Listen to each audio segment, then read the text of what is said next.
गुरुर्ब्रह्मा गुरुर्विष्णुः गुरुर्देवो महेश्वरः गुरु साक्षात् परब्रह्मा तस्मै श्री गुरवे नमः। अखण्डमण्डलाकारं व्याप्तं येन चराचरं यत्पदं दर्शितं येन तस्मै श्री गुरवे नमः।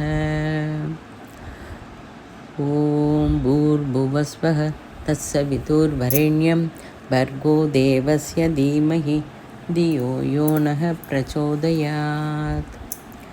ॐ श्रीरामकृष्ण समर्थ सद्गुरुदेवाय नमः। சகல சமர்த்த சத்குரு மெடிடேஷனில் சொல்கிறத எனக்கு புரிஞ்சதை இங்கே சொல்கிறேன்.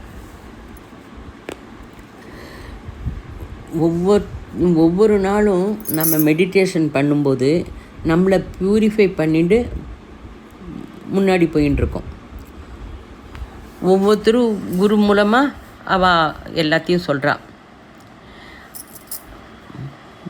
அதாவது வால்மீகி முதல்ல சாதாரணமாக தான் இருந்தார், ஒரு ராட்சசம் மாதிரி தான் இருந்தார். அப்புறம் அவர் அந்த சாதனை பண்ணி வால்மீகி ரிஷி ஆனார். அப்போ சேதனத்துவத்திலேயே மாறுதல் வந்துடுத்து அவருக்கு. நம்ம ஒவ்வொருத்தையுமே நம்ம குருவை தான் பார்க்கணும். ஷிரடி சாய்பாபா, நானாவளி, அவர் ஷிரடி சாய்பாபாவை நீ எழுந்துரு அப்படின்னு சொன்ன உடனே சாய்பாபா ஒன்றும் சொல்லலை, எழுந்துன்ட்டேன். ஏன்? நானாவளி ஸ்தாயி வேற, சாய்பாபா ஸ்தாயி வேற இருந்தாலும் எதிர் மனுஷால்கிட்டையும் அவள் குருவே பார்க்க ஆரம்பிச்சிட்டான். ஷிரடி சாய்பாபா பிரதி ஒத்தரையுமே குருவாக பார்க்க ஆரம்பித்தார். அதனால் அவர் ஒன்று நினைக்கல, உடனே எழுந்துன்ட்டேன். அந்த சாந்த ஸ்திதி, அந்த மௌன ஸ்திதி தான் ரொம்ப முக்கியம். அந்த குரு ஸ்தாயில் இருக்கிறவாளுக்கு எல்லாருமே பாக்கி இருக்கிறவா எல்லாருமே குருவாக தான் தெரியும் அவளுக்கு. அதாவது ஒரு சிற்பம், ஒரு கல்லில் ஒரு சிற்பம் தயார் பண்ணணுன்னா அந்த சிற்பத்தில் அந்த உருவம் தயாராகிறதுக்கு அந்த உளியால் எத்தனை தடவை அடித்தா தானே அந்த உருவம் தயாராகுது. அதே மாதிரி தான் நம்ம கூட இருக்கிற வேலை செய்கிறவாளோ, நமக்கு பக்கத்தில் இருக்கிறவாளோ நம்மளை பற்றி ஏதேனும் 2 வார்த்தை சொல்லிட்டா அதை நம்ம அக்செப்ட் பண்ணிக்கிறதில்ல. ஒருவேளை நம்மகிட்ட தப்பு இருக்கலாம், அதை திருத்திக்க கூட அவள் சொல்லலாம். நம்ம திருத்திக்கிறதுக்காக நிறைய அந்த உளினால் இந்த கல்லை செதுக்கிற மாதிரி நிறைய இந்த மாதிரி எல்லாம் இந்த பேச்சு கேட்டு நம்ம திருத்திக்கிறதுக்கு பண்ணிக்கணும். அந்த கனெக்ஷனை நம்ம ஒத்துக்கணும். அவள்கிட்ட போய் அவள் சொன்னான்னா ஆர்கியூ பண்ணக்கூடாது, ஒத்துக்கோ. நீ சொல்லிட்டியா, நீ என்ன ரொம்ப ஒழுங்கா அப்படின்னு நம்ம பேசக்கூடாது. சிதியில் குரு தான் பேசுகிறார் அப்படிங்கிற அந்த ஒரு மனசு பக்குவம் உனக்கு வரணும். அதாவது அது எப்படி வரும் அப்படின்னா, ஒரு இருட்டு ரூம்லேருந்து வெளியில் ஒரு பிரகாசமான ரூமுக்கு வந்தால் எப்படி இருக்கும், அந்த மாதிரி அதாவது சேதனத்துவத்தில் அந்த அளவுக்கு மாறுதல் வரும். உன்னை சார்ந்தவா பெரியவாளானாலும் சரி, சின்னவாளானாலும் சரி, உன்னை பற்றி எதேன்னு கமெண்ட் அடித்தாக்க, உன்னை கிரிட்டிசைஸ் பண்ணினாக்க, அதை நீ அக்செப்ட் பண்ணிக்கோ.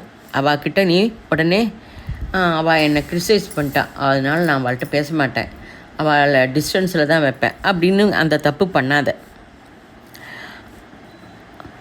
அதாவது நம்ம சேதனத்துவத்தில் மாறுதல் வரணும் அப்படின்னா அந்த பிரக்யா, அதாவது பிரக்யாங்கிறது அந்த விஸ்டங்கிற வார்த்தையோட ரொம்ப பெருசு, ஹையஸ்ட் வேர்டு. அந்த அளவு வரணுன்னா நம்ம இதெல்லாம் இந்த உளியில் ஒரு கல்லில் சிற்பம் பண்ணுறதுக்கு உளி எத்தனை படுறது, அந்த மாதிரி நம்மளுக்கு எத்தனை பேர் என்னென்ன கிரிட்டிசைஸ் பண்ணாலும் அதெல்லாம் அப்படியே தாங்கிட்டு அதுலேருந்து நல்லதை எடுத்துட்டு முன்னாடி போயிட்டே இருக்கணும். அதாவது பிரக்யா ஹையஸ்ட் வேர்டு அது. பிரக்யா விஸ்தரிப்பு கண்ட்ரோல் செய்யறதுக்கு இந்த சப்தங்கள்லாம் உபயோகப்படுறது. பிரம்மன் கிரியேட்டிவிட்டி. சின்னவா பெரியவா யார் உன்னை கிரிட்டிசைஸ் பண்ணாலும் அதை அக்செப்ட் பண்ணிக்கோ. அவளை உன் பக்கத்தில் வச்சுக்கோ. அவளை கட் பண்ணாத. உன்னை ரொம்ப ப்ரைஸ் பண்ணுறவாளை பக்கத்தில் வச்சுட்டா லாபம் கிடையாது. உன்னை கிரிட்டிசைஸ் பண்ணுறவாளை வச்சுட்டாதான் நீ இன்னும் நன்னா முன்னேற முடியும். அவள் எல்லாருமே குரு படி சூன்ய ஸ்திதியில் இருந்துட்டு நம்ம கைட் பண்ணுறா அப்படிங்கிறத நினச்சிக்கோ. முதல்ல உனக்கு கொஞ்சம் இது பக்குவம் வராது, அதை பழக பழக பக்குவம் வந்துடும். குருவோட பாவத்தோடு அதை ஸ்வீகாரம் பண்ணிக்கோ. அதாவது அதில் சரியாக இருந்தால் அக்செப்ட் பண்ணிக்கோ, சரி இல்லையா விட்டுடு. அப்போ குரு சொல்கிறார் அப்படிங்கிற ஒரு பாவம் வந்துடுத்துன்னா உபநிஷத்தில் சொல்லப்பட்ட பிரக்ஞான கண அப்படிங்கிறதுக்கோட அர்த்தம் புரியும்.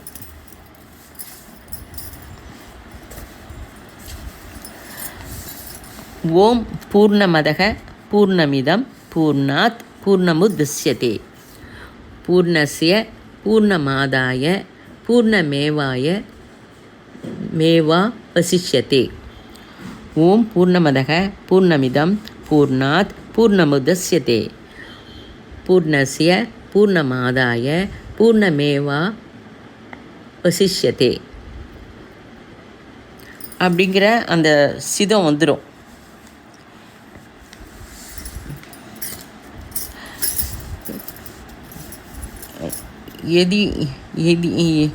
எதீனாம் பிரம்மா பவதி சாகரம் பவதி சாரதி, எதீனாம் பிரம்மா பவதி சாரதி அப்படின்னு சொல்லுவாள். யதீஸ்வரர்னா தபஸ் செஞ்ச யோகிகள் ரிஷிகள். அவள் சர்வந்தர்யாமி. எப்போ யாருக்கு எது வேணுமோ அதை கொடுக்குற சக்தி அந்த அவளுக்கு இருக்குது. அதுதான் பிரம்மா, பரமாத்மா. அவர் மார்க்க தரிசனமாக எல்லாருக்கும் இருக்கிறவர். அது எப்போ ஆகும்? உங்ககிட்ட எந்தவித விருப்பங்களும் இருக்கக்கூடாது, எந்த கோரிக்கையும் இருக்கக்கூடாது. எல்லாமே ஆத்மாவோட ஸ்புரணை, அந்த பிரேரணை இது மாதிரிலாம் நீ இருந்தால் தான் அதை ஒன்று ஊக்குவிக்கும். ஆத்மாவாக ஜீவிக்க இருக்கும்போது அப்போ நாம் ஆத்ம ராமராஜ்யம் ஏற்பட வேணும்னு நினைக்கலாம். நமக்கு அந்த ஆத்மராஜ்யம் ஸ்தாபிக்கணும். அப்போ எல்லாருமே நான் தான். அதாவது எல்லோரும் நாங்கும்போது நமக்கு யார்கிட்டையும் ஒன்றுமே தோணாது. அவள் பிடிக்காதது சொன்னால் கூட நம்ம ஒரு எதிர்ப்பு தெரிவிக்க மாட்டோம். இப்போ நம்மளே வாயில் எதுன்னு போட்டுக்கும்போது சாப்பிடும்போது நம்ம பல்லே நாக்கு கடிச்சுடுறது. நாக்கு கடிச்சுட்டா நாக்கு கொஞ்சம் கஷ்டப்படுறது. அந்த க்ஷணம் ஒரு மாதிரி ஒரு இரிட்டேஷன் இருக்கும், வலிக்கும். ஆனால் அதுக்காக நம்ம நம்மளே கடிச்சுட்டோம், நம்ம பல்ல எடுத்துடுறோமா என்ன? அதை பற்றி ஆலோசனை வரதில்லை. பல்லும் எதுவும் கேட்கல. நாக்கு கடிப்பட்டாலும் அது மன்னிச்சு விட்டுடுறது.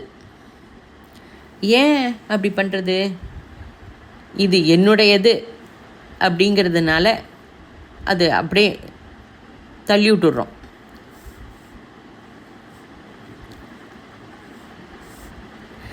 இப்போ இருக்கிற பரிస్థிதி நமக்கு பிடிச்சாலும் பிடிக்காவிட்டாலும் அதை நம்ம அக்செப்ட் பண்ணிக்க தான் வேணும்.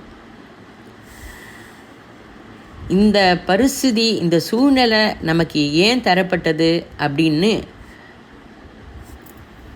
நீ நினைக்கல. அதாவது நீ உன்னோட கோரிக்கையை, உன்கிட்ட இருக்கிற விருப்பங்களை நிறைவேற்றுறதுக்காக இந்த வாய்ப்பு உனக்கு தரப்படலை. இந்த ஆத்மா விசேஷமான பிரயோஜனத்திற்கு இந்த சரீரத்தை நியமித்து கொண்டு வந்திருக்கு. அது என்னதுக்கு? ஏன்? அதுக்கு காரணம் என்ன? அதுக்கு பதில் தேடி கிடைக்கும்போது ஆத்ம ராஜ்ய ஸ்தாபனம் நடக்கும். எப்படி அப்படின்னா, அதாவது இந்த சரீர விவஸ்தை அது ஒரு சிஸ்டமேட்டிக்காக நடந்துட்டுருக்கு. கிரகமண்டலம் அதெல்லாம் ஆர்கனைஸ் பண்ணிட்டு வந்துட்டுருக்கு. சூரிய மண்டலம் எல்லா கிரகத்தையும் விவஸ்தையும் ஆர்கனைஸ் பண்ணி அது ஒரு மாதிரி சிஸ்டமாக எல்லாம் பண்ணிட்டுருக்கு. இந்த விவசாயை நம்ம பிடிச்சுன்ட்டா அதை அதுக்கிட்ட ஒரு பாகஸ்தம் ஆயிட்டாக்க போகிறோம். இதுதான் மூலம். அப்போ நம்மக்கிட்ட ஆத்ம ராஜ்யம் இருக்குது. அதாவது ஆத்ம ராஜ்யம் நம்மக்கிட்ட முன்னாடியே இருக்குது. அது ஆனால் கொஞ்சம் ஒரு மாதிரி மறைஞ்சு ஒரு பக்கமாக இருக்குது. இப்போ இதை இந்த மெடிடேஷன் கார்த்தால சாயங்காலம் ஓம்காரம் 21 டைம்ஸ் பண்ண பண்ண பண்ண பண்ண அது வெளியில் நல்லா பிரகாசமாக வர்றதுக்கு இருக்குது. ஆனால் அது எப்படி இருக்குது என்கிற தெரிகிற ஸ்திதியில் நம்ம இருக்கோம். சாந்த ஸ்திதி. இந்த ஓம் மௌனம் இதை நம்ம குருவுக்கு சமர்ப்பணம் செய்துக்கிறது வேணும். ரொம்ப அவசியம். யோகஸ்தக குரு கர்மாணி. அதாவது யோகத்திலிருந்து மௌனத்திலிருந்து நாம் நம்ம வேலையை செய்யணும். மௌனத்துக்கு போயிட்டால் நான் வேலையே செய்ய மாட்டேன், ஆறாமல் உட்கார்றேன் அப்படிங்கிறது கிடையாது. மௌன ஸ்திதிக்கு போயிட்டால் நாம் எதுவும் செய்ய மாட்டோம். எது செய்யணுமோ அதை செய்வோம். அந்த மௌன ஸ்திதியிலேருந்து வர ஆக்ஞை அதுக்கு ஏற்ற மாதிரி நம்ம ஜீவிப்போம். இப்போவும் அதுதான் நமக்கு நடக்கிறது. ஆனால் அப்படி நடக்கிறதுங்கிறத நமக்கு தெரியாது. அந்த ஆக்ஞைப்படி தான் நம்ம எல்லாமே செய்கிறோம்.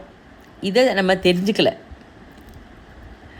அதாவது இப்போ நம்ம சரீரத்தில் சுவாசிக்கிறோம், ஹிருதயம் அதனோட வேலையை செய்கிறது, பிளட்டு நல்லா சர்க்குலேஷன் ஆகுது, நம்ம சரீரத்தில் எல்லா பார்ட்டுக்கும் சர்க்குலேஷன் போயின்ட்டுருக்கு. அது அதனோட வேலையை செஞ்சுக்கிறது. நகம் வளர்றது, முடி வளர்றது, எல்லாம் உனக்கு தெரியாமலே அதெல்லாம் ஆட்டோமேட்டிக்காக வந்துட்டுருக்கு.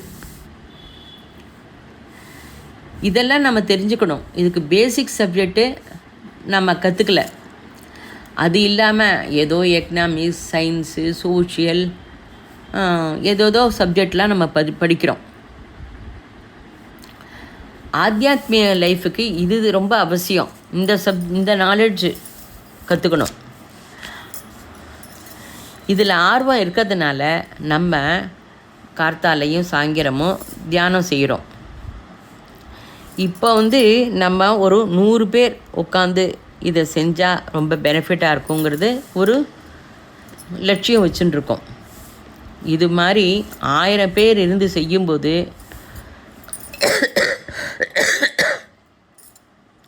குருவுடைய லட்சியம் நிறைவேறும். ஆத்ம ராஜ்ய ஸ்தாபனம் ராமராஜ்யம் நடக்கும். இது வந்து அற்புதமான சக்தி. எல்லோரும் என்ன சொல்லுவா, மாஸ்டரோட ஸ்பீச் தான் இருக்கே, அதை நான் வீட்டில் போட்டுவிட்டு நான் வீட்டிலையே செய்கிறேனே அப்படின்னு சொல்லுவாள். அது கிடையாது. அப்படின்னா அது வந்து ராட்சச பிரவிற்த்தி. இப்போ இந்த காலத்தில் நம்ம ராட்சச பிரவிற்த்தி எதுக்குமே உபயோகப்படாது. இப்போயும் உபயோகப்படாது, எப்பவும் உபயோகப்படாது. எல்லாம் சேர்ந்து சேர்ந்து செய்யணும். வசுதேவ குடும்பகம் அப்படின்னு சொல்கிறோம். அதாவது வசுதேவ குடும்பம்னா இந்த உலகம் எல்லாருமே நம்ம மனுஷா, நம்ம ஊர், நம்ம நாடு. அதாவது எல்லாம் ஒரு நாட்டிலேருந்து இன்னொரு நாட்டுக்கு போகணுன்னா கூட நமக்கு இப்போ எல்லாம் விசா, பாஸ்போர்ட் இதெல்லாம் வேண்டியிருக்குல்ல, இதெல்லாம் இல்லாமல் நேராக போயிட்டு வரா மாதிரி இருக்கணும். அந்த எல்லாரும் நானே அப்படிங்கிற ஒரு பாவனை வரணும். அந்த பாவனையில் ஜீவிக்கிறது ரொம்ப ரொம்ப முக்கியம். இதுக்கு தான் சகல சமர்த்த சத்குரு தியானம் செய்யணும். டெய்லி கார்த்தால சாயங்காலம் 2 வேளையும் செய்யணும். ரெகுலாரிட்டி முக்கியம். நீ என்னவோ நினச்சிட்டு இருக்க, நான் உட்காந்து மெடிடேஷன் செய்கிறேன், கரெக்டாக உட்காடுறேன் டயத்துக்கு அப்படின்னு. நீ எதுவுமே செய்யலை. அதை நல்லா மனசில் வச்சுக்கோ. நீ வந்து உட்கார்ற, அவ்வளோதான். அந்த ரெகுலாரிட்டி தான் இருக்குது. என்ன செய்யணுமோ, உனக்கு என்ன செய்யணும், இந்த பிரபஞ்சத்துக்கு எது பண்ணணுமோ அதை உன் பின்னாடி இருக்கிற குரு அவரே பண்ணுவார். அதை நீ ஃபாலோ பண்ணிட்டு போயிட்டே இருந்தாலே போதும். 2 வேளையும் தியானம் செய்கிறது ரொம்ப ரொம்ப முக்கியம்.